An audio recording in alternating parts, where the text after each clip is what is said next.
पेट की आग बुझाने पे अड़े हैं बच्चे, कब से राशन की दुकानों पे लगे, कब से राशन की दुकानों पे खड़े हैं बच्चे। पेट की आग बुझाने पे अड़े हैं बच्चे, कब से राशन की दुकानों पे खड़े हैं बच्चे। और ये करिश्मा है कि घंटी की सदा सुनते ही, ये करिश्मा है कि घंटी की सदा सुनते ही चुस्की वाले की तरफ दौड़ पड़े हैं बच्चे।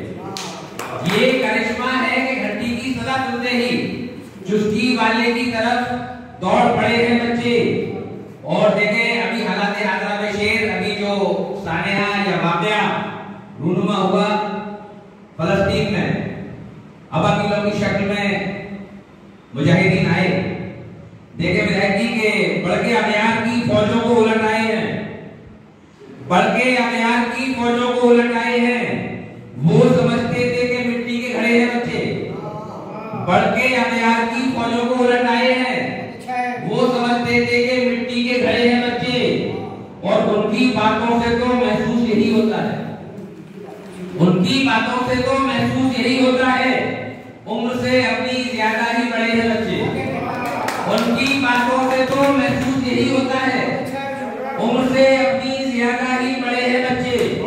और ये बताएगी जहादों की हकीकत महज़र, ये बताएगी जिहादों की हकीकत महज़र।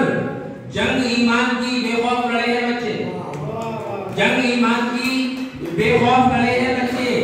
पेट की आग बुझाने पे अड़े हैं बच्चे, कब से राशन की दुकानों पे